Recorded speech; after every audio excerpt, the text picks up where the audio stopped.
Hello friends, मैं नीता भास्कर आप सभी लोगों का अपने यूट्यूब चैनल पर स्वागत करती हूं और पॉलिटिकल साइंस में 20 क्वेश्चन कंप्लीट करेंगे और इसके अलावा practice set previous year question जरूर साथ साथ देखते रहें और हल करते चलें। जितना भी अधिक क्वेश्चन हल करेंगे उतना ही आपको अधिक लाभ मिलेगा। ठीक है। और टीजीटी पीटी आदि आने वाले एग्जाम के लिए, इसी नेट एग्जाम के लिए, सभी के लिए अच्छे क्वेश्चन है, इंपॉर्टेंट क्वेश्चन है, तो जरूर पूरी वीडियो जरूर देखें। और वीडियो पसंद आती है प्लीज लाइक शेयर कमेंट जरूर करें और चैनल पे अगर नए हैं तो सब्सक्राइब करना बिल्कुल ना भूलें। सब्सक्राइब जरूर कर लें जिससे नई आने वाली वीडियो की नोटिफिकेशन आपको मिलती है। चलिए शुरू करते हैं। और फर्स्ट क्वेश्चन है, निम्नलिखित में से किसने भारतीय समाज को राजनीतिक दृष्टि से अराजनीतिक समाज बताया है? Rajni Kothari, Morris Jones, Stanley Kochanek, Paul और ब्राउस। राइट ऑप्शन हो जाएगा ऑप्शन ए रजनी कोठारी। रजनी कोठारी ने भारतीय समाज को राजनीतिक दृष्टि से अराजनीतिक समाज इन्होंने बताया है। ठीक है। नेक्स्ट है, लोक प्रशासन के विकास में उत्तर 1970 का चरण निम्नलिखित में से किससे अभिलक्षित है? यथास्थितिवाद, अस्थायित्व, विकास सिद्धांत, मूल्य अभिविन्यास। सेकेंड क्वेश्चन का राइट ऑप्शन डी हो जाएगा मूल्य अभिविन्यास। देखिए, लोक प्रशासन के विकास के उत्तर 1970 के चरण नवीन लोक प्रशासन का चरण है। ठीक है। क्या है? नवीन लोक प्रशासन। ठीक है।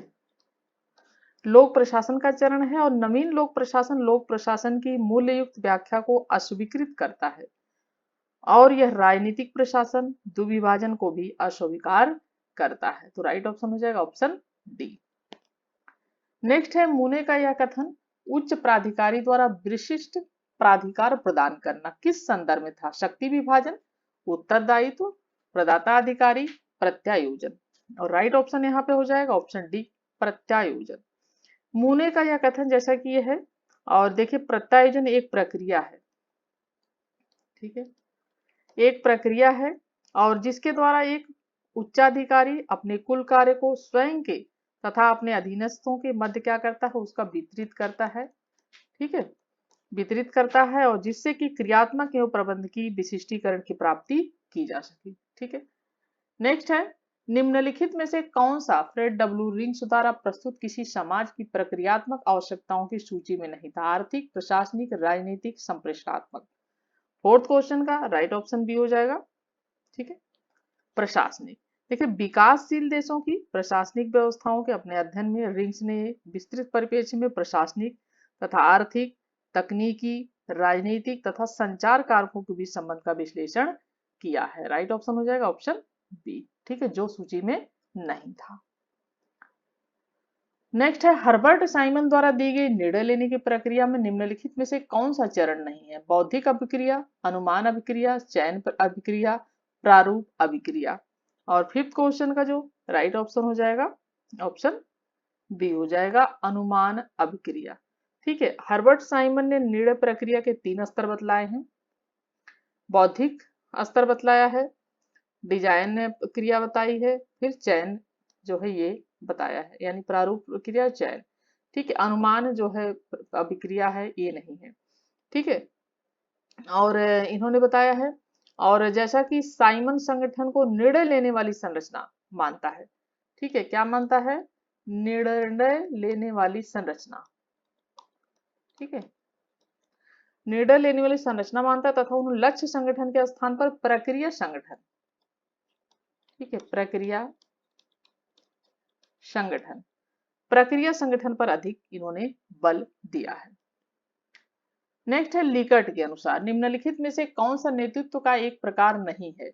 शोषण परक प्राधिकारिक, उपकारी प्राधिकारिक, सहयोगी प्राधिकारिक या सहभागी प्राधिकारिक। राइट ऑप्शन हो जाएगा लिकर्ट के अनुसार नेतृत्व के जो प्रकार है वो है शोषणात्मक, ठीक है, उपकारी और सहभागी।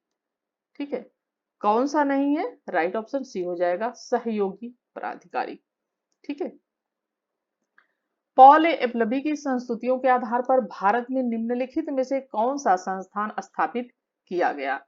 लाल बहादुर शास्त्री प्रशासनिक अकादमी, भारतीय लोक प्रशासन प्रशासन संस्थान, सी है भारतीय सामाजिक विज्ञान अनुसंधान परिषद, डी है भारतीय पुलिस अकादमी।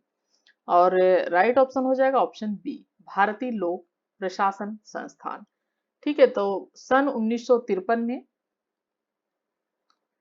1953 में एप्लबी ने 3000 शब्दों का प्रतिवेदन, कितने, 3000 शब्दों का प्रतिवेदन भारत में लोक प्रशासन सर्वेक्षण का प्रतिवेदन सरकार को प्रस्तुत किया और इसकी प्रस्तुति के आधार पर भारतीय लोक प्रशासन संस्थान की स्थापना की गई थी। ठीक है, नेक्स्ट है, निम्नलिखित को निष्पादन बजट बनाने के चरणों में सही काल क्रमानुसार श्रृंखला में समायोजन कीजिए। निष्पादन बजट बनाने के चरणों का जो सही कालक्रम होगा वो होगा उद्देश्य, विश्लेषण, ठीक है, उद्देश्य होगा, विश्लेषण होगा, वर्गीकरण होगा और मूल्यांकन होगा। राइट ऑप्शन यहाँ पे डी हो जाएगा। पहले उद्देश्य, फिर विश्लेषण, फिर उसका वर्गीकरण, फिर उसके बाद मूल्यांकन। ठीक है, इस तरीके से होगा। नेक्स्ट है थुंगन समिति। थुंगन समिति द्वारा पंचायती राज के लिए निम्नलिखित में से किसकी सिफारिश नहीं की गई थी? वैधानिक स्थिति, जिला परिषद स्तर पर आयोजन, जिलाधिकारी जिला परिषद का मुख्य कार्यकारी होगा, त्रिवर्षीय कार्यकाल। 9 क्वेश्चन का जो राइट ऑप्शन हो जाएगा ऑप्शन डी होगा, त्रिवर्षीय कार्यकाल। देखिए थुंगन समिति 1988 द्वारा पंचायती राज के संदर्भ में उसमें सिफारिशें की गई थी, जिसमें कि संवैधानिक स्थिति और जिला परिषद स्तर पर आयोजन, ठीक है, ये और संवैधानिक स्थिति, जिला परिषद स्तर पर आयोजन और जिलाधिकारी जिला परिषद का मुख्य कार्यकारी होगा। राइट ऑप्शन हो जाएगा ऑप्शन डी, जो नहीं था। नेक्स्ट है, निम्नलिखित कथनों में से यथार्थवाद के बारे में सत्य है, ये कौन सा है? थ्यूसिडाइड्स को प्रथम शास्त्रीय यथार्थवादी कहा जाता है। सेकेंड पॉइंट है, ठीक है, सेकेंड पॉइंट है शक्ति अंतरराष्ट्रीय राजनीति की कुंजी है और यहाँ पे थर्ड हो जाएगा। ठीक है, थर्ड हो जाएगा, ये फोर्थ हो जाएगा। और थर्ड पॉइंट है राज्यों का मुख्य लक्ष्य अस्तित्व स्थापन है और फोर्थ है सभी राज्यों के पास पड़ोसी को नुकसान पहुंचाने की शक्ति सामर्थ्य नहीं होती। ठीक है, और उत्तर का चयन करना हमें और राइट ऑप्शन क्या हो जाएगा? फर्स्ट हो जाएगा थ्यूसिडाइड्स को प्रथम शास्त्रीय यथार्थवादी कहा जाता है और सेकंड पॉइंट हो जाएगा कि शक्ति अंतरराष्ट्रीय राजनीति की कुंजी है और उसके बाद हो जाएगा इसमें, ठीक है, थर्ड पॉइंट कि राज्यों का मुख्य अस्तित्व स्थापन है। ठीक है, ये तीनों पॉइंट जो है वो इसमें सत्य है। ठीक है, ये सत्य नहीं है। ठीक है, क्योंकि हर राज्य अपनी तरीके से पूरी कोशिश करता है और सभी राज्यों के पास पड़ोसी को नुकसान पहुंचाने की शक्ति सामर्थ्य नहीं होती, ऐसा नहीं होता है। सब कोशिश करते हैं कि हम ज्यादा अधिक शक्तिशाली बनकर रहें। ठीक है, तो जैसा यथार्थ दृष्टिकोण शक्ति शास्त्र युद्ध को मानव स्वभाव की विशेषता मानता है, जो यथार्थवादी दृष्टिकोण है वो शक्ति शास्त्र और युद्ध, ठीक है, वो मानव स्वभाव की क्या मानता है? विशेषता मानता है। ठीक है, यानी ये मानव स्वभाव की क्या है? विशेषताएं हैं और उनके अनुसार राष्ट्र की शक्ति का विकास ही उनके हितों को पूर्ण करने का एकमात्र माध्यम है और यथार्थवादी दर्शन प्रत्येक राज्य को ऐसे राजनीतिकर्ताओं के रूप में मान देखता है जो हमेशा शक्ति के माध्यम से अपने हितों की सिद्धि के लिए कार्य में जुटा रहता है। ठीक है, और 10 क्वेश्चन का राइट ऑप्शन क्या हो जाएगा? ऑप्शन डी हो जाएगा। ठीक है, नेक्स्ट है, निम्नलिखित में से कौन यथार्थवादी चिंतक राजनीति के 3 चित्रों की खोज करता है? ठीक है, 3 चित्रों की खोज करता है हंस मर्गेनथाउ, केनेथ वाल्टेज, थ्यूसिडाइड्स, E.H. कार। और राइट ऑप्शन क्या हो जाएगा यहाँ पे? ठीक है, और इसका राइट ऑप्शन क्या हो जाएगा? ऑप्शन बी हो जाएगा, केनेथ वाल्टेज। देखिए नव यथार्थवाद के प्रमुख जो प्रवर्तक हैं वो है केनेथ वाल्टेज और उनके नव यथार्थवादी सिद्धांत में राज्य ही अध्ययन का मूल पात्र है। क्या है? राज्य ही अध्ययन का मूल क्या है? पात्र है। ठीक है, और परंतु यह राज्य के साथ साथ विश्लेषण के स्तर तथा संरचना अभिकरण चर्चा के माध्यम से राज्य के ऊपर तथा राज्य के नीचे की शक्तियों पर भी ध्यान देता है। ठीक है, तो राइट ऑप्शन हो जाएगा ऑप्शन बी, केनेथ वाल्टेज। और नेक्स्ट है, निम्नलिखित में से कौन राज्य नहीं है? नेपाल, भूटान, तिब्बत, इराक, और राइट ऑप्शन हो जाएगा ऑप्शन सी, तिब्बत। देखिए, राजनीतिक सिद्धांत में राज्य के 4 आवश्यक अंग स्वीकार किए जाते हैं, जैसे कि जनसंख्या है पहला, ये भी बहुत इंपॉर्टेंट है, जरूर ध्यान रखें। पहला क्या है? जनसंख्या। ठीक है, जरूरी, राज्य के लिए जनसंख्या होनी आवश्यक हो, किस पर शासन करेगी सरकार, नहीं तो। दूसरी बात है भूभाग, एक निश्चित भूभाग होना चाहिए, एक क्षेत्र होना चाहिए करीब। तीसरी है सरकार, सरकार होनी चाहिए। चौथी चीज है महत्वपूर्ण संप्रभुता। ठीक है, संप्रभुता, क्योंकि अगर संप्रभुता नहीं है तो फिर वो राज्य राज्य नहीं है। तो ये चारों चीजें होनी चाहिए, आवश्यक अंग हैं। और जो वर्णित अन्य विकल्प हैं उसमें पूर्ण सब जो है, ये इराक है, भूटान है, नेपाल है, इसमें पूर्ण सब प्रभुसत्ता संपन्न है।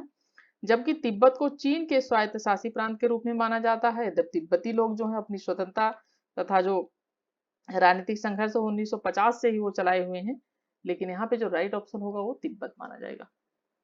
नेक्स्ट है, राजनीति का परंपरागत विचार संबंधित है राज्य और सरकार के अध्ययन से, संगठनों और समूहों के अध्ययन से, विचारधाराओं के अध्ययन से, संस्थाओं के अध्ययन से। और राइट ऑप्शन हो जाएगा ऑप्शन ए, राज्य और सरकार के अध्ययन से। ठीक है, तो देखिए, संगठनीय समूहों का अध्ययन व्यवहारवादी उपागम, संस्थाओं का अध्ययन संस्थागत उपागम, और विचारधाराओं का अध्ययन जो है वो, और जबकि राजनीति का परंपरागत उपागम राज्य और सरकार के अध्ययन से है। ठीक है, तो राइट ऑप्शन हो जाएगा ऑप्शन ए। 14 क्वेश्चन है, निम्नलिखित में से कौन राज्य की उत्पत्ति के दैवी सिद्धांत का समर्थक है? Bentham, James Mill, Hobbes, James प्रथम। राइट ऑप्शन डी हो जाएगा, जेम्स फर्स्ट। ठीक है, राज्य की उत्पत्ति का दैवी सिद्धांत, ठीक है, मानता है। और राज्य की उत्पत्ति स्वयं ईश्वर के द्वारा हुई, और धरती पर राजा क्या है? ईश्वर का प्रतिनिधि या अवतार कहा जा सकता है। ठीक है, और ये सब चीजें मानी जाती हैं। और प्रजा को राजा के विरुद्ध विद्रोह करने का बिल्कुल भी इसमें अधिकार नहीं, यानी राजा कुछ भी करता रहे, प्रजा बिल्कुल भी विरोध नहीं कर सकती, ये सारी चीजें हैं। ठीक है, अधिकार नहीं है। और बेंथम जो है उपयोगितावादी विचारक हैं, जिनके अनुसार राज्य की अवज्ञा दोष अथवा राज्य की आज्ञा पालन से बड़े हैं। ठीक है, तो इसमें जो राइट ऑप्शन हो जाएगा, ऑप्शन हो जाएगा जेम्स प्रथम।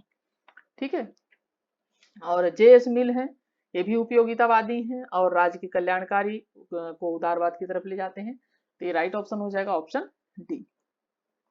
नेक्स्ट है, लोक प्रभुसत्ता का निम्नलिखित में से कौन प्रतिपादक है? बोधा, अस्टिन, हॉब्स, रूसो, और राइट ऑप्शन हो जाएगा जीन जो है यहाँ पे रूसो। ठीक है, ऑप्शन डी राइट हो। देखिए, बोधा ने द 6 बुक ऑफ कॉमनवेल्थ में पहली बार संप्रभुता की अवधारणा दी थी, जबकि हॉब्स ने इसे दैवी और प्राकृतिक परंपरागत बंधनों से मुक्त करते हुए इसकी धारणा को स्पष्ट किया था। वहीं जो अस्टिन है, ठीक है, वहीं अस्टिन ने चिंतन में संप्रभु निरपेक्ष, अदम्य, अखंड, अहस्तांतरणीय, अखंड, अविभाज्य बताते हुए इसका पूर्ण में व्यवस्थित रूप प्रदान किया।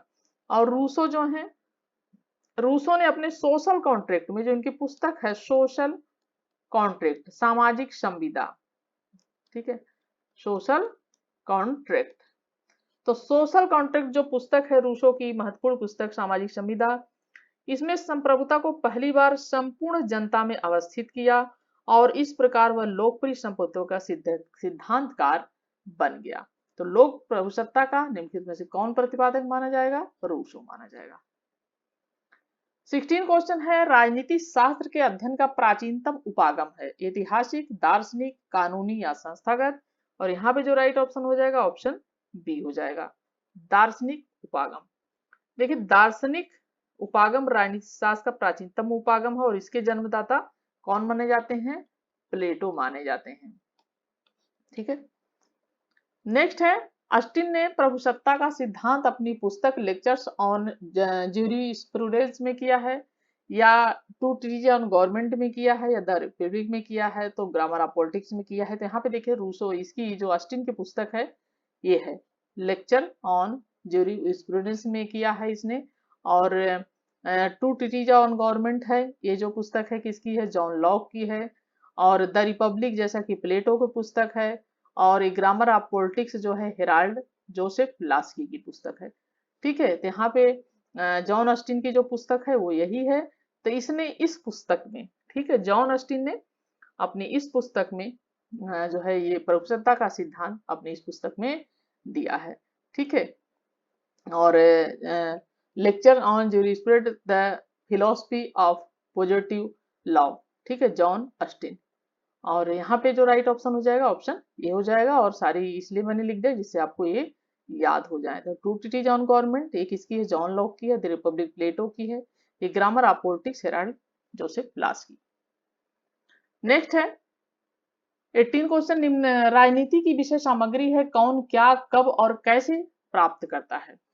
निम्नलिखित में से किसका विचार? David Easton, Lasswell, Laski, MacIver. और 18 क्वेश्चन का जो राइट ऑप्शन हो जाएगा, ऑप्शन बी हो जाएगा, लासवेल हो जाएगा। ठीक है, तो Lasswell politics who gets what when and how. ठीक है, कौन सी पुस्तक है इनकी? Politics who gets what when and how में लिखते हैं कि राजनीति का, ठीक है, राजनीति का अध्ययन प्रभाव तथा प्रभावशील अध्ययन है। ठीक है, और राजनीति का विज्ञान स्थितियों का वर्णन करता है और राजनीति का दर्शन वरीयताओं का औचित्य प्रदर्शित करता है। ठीक है, इन्होंने लिखा है लासवेल ने अपनी पुस्तक में। ठीक है, नेक्स्ट है निम्नलिखित में से किसने प्रभुसत्ता को सबसे सुव्यवस्थित सिद्धांत दिया है? ग्रोसियस ने, बोदा ने, जॉन ऑस्टिन ने या लॉक ने? तो किसने प्रभुसत्ता को का सबसे सुव्यवस्थित सिद्धांत दिया है? राइट ऑप्शन इसका हो जाएगा, ऑप्शन सी हो जाएगा, जॉन ऑस्टिन ने। संप्रभुता को दैवीय कानून, पारंपरिक कानून, प्राकृतिक कानून तथा अन्य ऐसे ही अनेक बंधनों से मुक्त कर ऑस्टिन ने प्रभुसत्ता की परिभाषा देते हुए ऑस्टिन ने कहा है कि प्रभुसत्ताधारी वह व्यक्ति या व्यक्तियों का समूह है। ठीक है, इन्होंने क्या कहा है कि प्रभुसत्ताधारी, ठीक है, प्रभुसत्ताधारी वह व्यक्ति या व्यक्तियों का समूह है जिसकी आज्ञाओं को अधिकांश समाज स्वभाव से मानता है, परंतु वह स्वयं इस ढंग से किसी की आज्ञा नहीं मानता। ठीक है, ये कहा है जॉन ऑस्टिन ने। Right option, option C. 20 और लास्ट क्वेश्चन हो जाएगा। यह कथन किसका है? समाजवाद उस तोप के समान है जिसने अपना आकार खो दिया है, इसलिए क्योंकि प्रत्येक व्यक्ति इसको पहनता है। हेराल्ड लास्की, जॉर्ज मार्क्स या गांधी जी? तो राइट ऑप्शन हो जाएगा ऑप्शन बी, ठीक है, जॉर्ज। तो समाजवाद के अनेक रूप समय समय पर अपने अस्तित्व में आए। कल्पना लोक समाजवाद और वैज्ञानिक समाजवाद, जैसा कि मार्क्स का है वैज्ञानिक समाजवाद। ठीक है, वैज्ञानिक समाजवाद का जनक कहा जाता है, बल्कि कार्ल मार्क्स को, ये भी नोट कर लें। और लेनिन, माओ, ये सब वैज्ञानिक समाजवाद को मानते हैं। और श्रेणी समाजवाद है, कार्ल हॉब्स हैं। और फ्रांसीसी क्रमाधिकारी रसेल हैं। बेबियन समाजवाद आया, लास्की, सिडनी वेब, नेहरू, ये सब मानते हैं। और इस संदर्भ में जॉर्ज ने समाजवाद को इसीलिए टोप कहा इन्होंने। ठीक है, यानी टोप यानी टोपी की तरह कि हर व्यक्ति उसको पहन रहा है और हर व्यक्ति उसको अपना रहा है, जिससे उसका आकार ही बदल गया है, आकार ही बिगड़ गया है। ठीक है, तो राइट ऑप्शन हो जाएगा ऑप्शन इसका बी। और वीडियो कैसी लगी लाइक शेयर कमेंट जरूर करिएगा। चैनल पे नए हो तो सब्सक्राइब कर लीजिएगा। Thank you for watching video.